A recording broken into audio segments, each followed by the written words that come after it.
আসসালামু আলাইকুম everyone. I hope তোমরা সবাই সুস্থ এবং ভালো আছো। তোমাদের সবার দোয়া এবং ভালোবাসায় আমিও অনেকটা ভালো আছি। আজকে তোমাদের সাথে আমার খুবই ব্যস্ত দিনের একটা ভ্লগ শেয়ার করব। ভ্লগটা গত পরশুদিনের। তবে আমার এই ব্যস্ততার জন্য এই ভ্লগটা শেয়ার করা হয়নি। ফাইনালি আজকে এডিট করে তোমাদের সাথে শেয়ার করব। তোমাদের আমি আগেও বলেছিলাম আমি এখন থেকে চেষ্টা করব একটু বড় ভিডিওগুলো দেওয়ার। তো আমার হচ্ছে এখন এক্সাম চলছে মাস্টার্সের। তাই আমি সকালবেলা ঘুম থেকে উঠে মেয়ের জন্য নাস্তা এবং আমার জন্য একটু চা রেডি করে খেয়ে বের হয়ে গিয়েছি মেয়েকে আমার বাবার বাড়িতে রাখতে।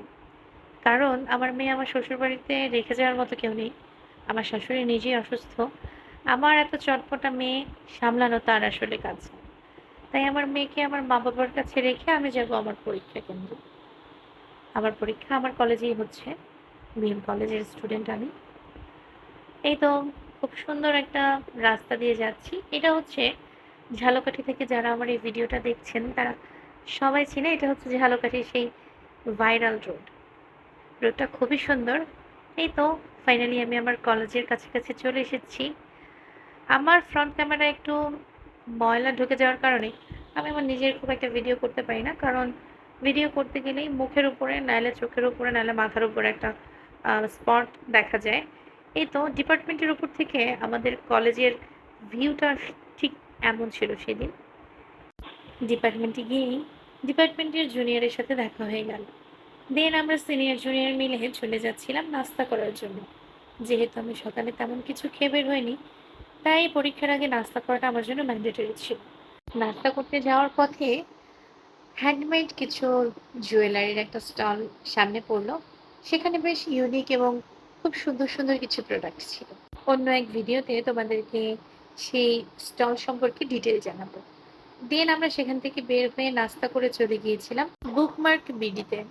আমার অনেকদিনই যাওয়ার ইচ্ছে ছিল, কিন্তু যেহেতু বরিশাল যাওয়া হচ্ছিল না তাই যেতে পারিনি, কিন্তু ফাইনালি আজকে চলেই গেলাম। দেন সেখানে গিয়ে তো আমি অবাক, এত সুন্দর সুন্দর প্রোডাক্ট। ভাবছিলাম আমি আগে কেন আসিনি। এখানে অনেক প্রোডাক্ট ছিল যেগুলো আমার মেয়ের জন্য আগে নেওয়া দরকার ছিল, কিন্তু খুব কষ্টে আমি সেই জিনিসগুলো শিখিয়েছি। তো এখন আমার দরকার না, কিন্তু যাদের ছোট ছোট বাচ্চা আছে তারা অবশ্যই এখানে গিয়ে একবার দেখতে পারেন। অনেক প্রয়োজনীয় জিনিস আপনারা পেতে পারেন। এই তো দেন পরীক্ষা শেষ করে খালি পানির বোতল নিয়ে ড্যাং ড্যাং করতে করতে বের হয়ে গেলাম। তারপর সেই ডিপার্টমেন্টের জুনিয়রকে ফোন দিয়ে আমরা দুজন মিলে লাঞ্চ করলাম। এই তো তারপর লাঞ্চ শেষে বাসায় ফেরার পথে মেয়েকে পিক করে নিয়ে বাড়ি ফিরলাম।